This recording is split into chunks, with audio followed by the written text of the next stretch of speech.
this workshop is about investing as a whole. This is all about investments and investing. Okay? Now you heard the good. Who wants to hear the bad? Okay, good. I'm happy to see some hands. Because look, it's not all rosy, peachy sunshine all the time. Okay? It's not always that way. So you heard the good. Now it's time for me to tell you about the bad. Okay? So I talked about stocks, I talked about real estate and cryptocurrency. Now I'll talk to you a little bit about businesses. I personally have nothing against this company. Okay? I can only speak from my experience. This was the first business that I invested in. This was the first business that I invested in. Anybody recognize this business? Anybody know it? A couple people. It's called ACN. It stands for, I think, All Communications Networks.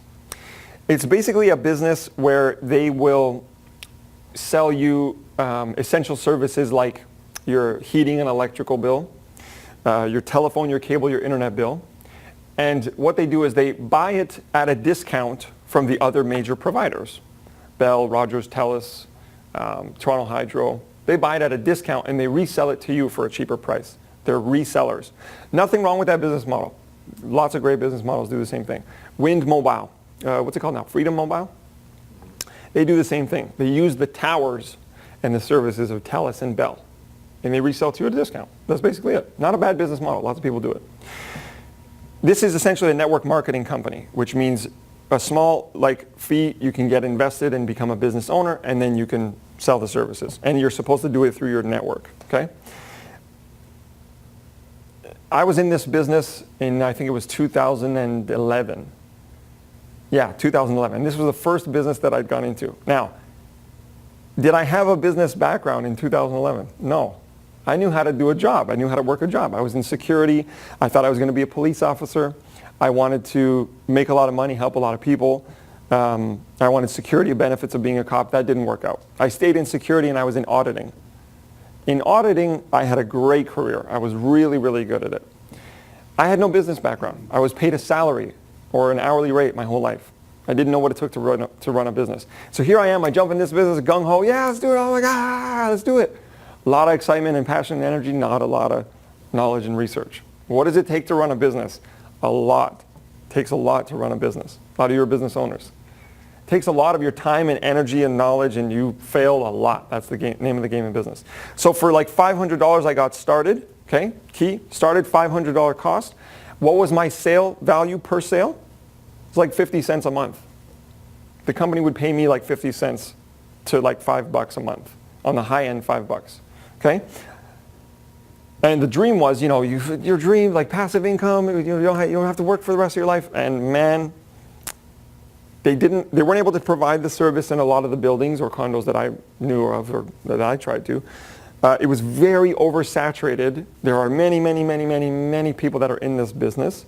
And poor customer service. So those three for me did not work out. So eventually, after a while, I learned, A, I don't have what it takes because I don't know how to run a business. And B, not the right business or company for me. Okay? This is the next one. It sounds so almost embarrassing to talk about, but I'm giving you guys the truth. That's what I promise. Nothing more is the truth and my experience that you can learn from. This was a double foolish choice for me. I was making very good money working my job.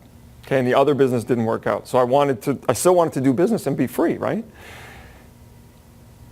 Jewelry. I've never cared about jewelry in my life.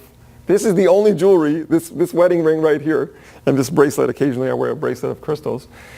This is the only jewelry in my entire life I've ever worn. Even when I was young, my godparents gave me like a watch and wear it for like a day or two and like just stop watching. I just didn't care about it. But this business, somebody sold me the idea, sold me the dream again, exclusive, high-end Canadian fashion, major credibility and all that stuff. I went to their website the other day. Most of the pages on the website have that error on them.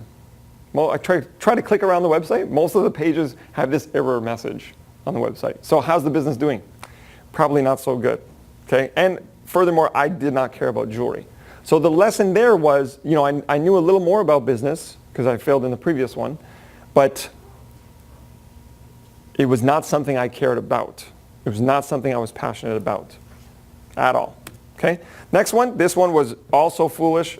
Looking back, all of them were foolish, but for the guy at the time who it was, Michael then, it's perfectly appropriate. Okay, so this was essentially, I just put this picture here because it represents gambling.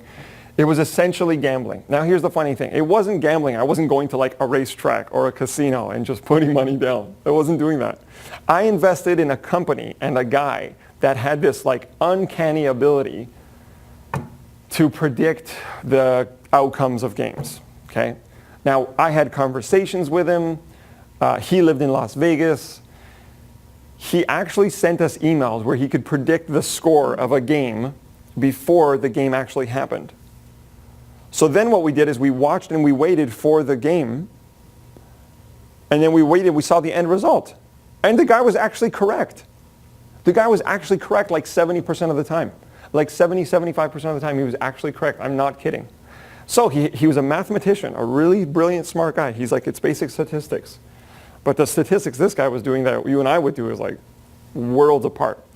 So the idea was you invest with him and you make millions of dollars, by the time 2 years are up. It was foolish. Okay, I was young. I had not invested in any private deals before. This was, with the exception of like the real estate, this was like one of the first private deals that I'd invested in. Just unwise. Okay, the numbers were too extravagant. I never met the guy in person. I never ran a background check. I never talked to anyone who did successful deals with him. That was a huge mistake. He had no references. The references he provided were like email based. And I was like, can I contact these people? And he's like, no, you can't for reasons. No, you need to talk to people. People that have done the deal and been successful, you need to be able to talk to them. That was a big waste of money. That was about $10,000 gone.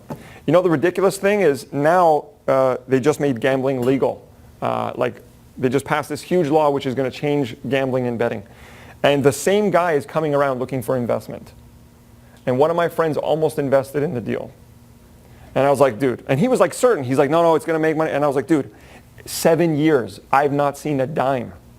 It's been 7, he still has my email. I could email him tomorrow. It's been 7 years. I haven't seen a penny back. Don't even think about it. I saved that guy 50 grand. Where's the check in the mail? Where's the thanks and the appreciation? But I learned my lessons, I didn't talk to anybody who specifically successfully did the deal. Here I am, someone that did the deal, didn't see a dime out of it. Don't you dare do it. Okay, and the last one, this is little pig here. If my dad were here, he'd be laughing at me right now. He'd be like, I told you so. I told you so, Michael. This was the stock was actually called PIG. The stock ticker is actually PIG. I don't know if it's still around. It was essentially a penny stock. And some of you maybe know what penny stocks are. I didn't know much about penny stocks. Penny stocks mean like you buy a company or shares for like pennies on the dollar. And at any time the company could go big or go public or get acquired or something like that. So this guy at work that I worked with at the time, we talk stocks and we talk shop sometimes. And he told me about this company.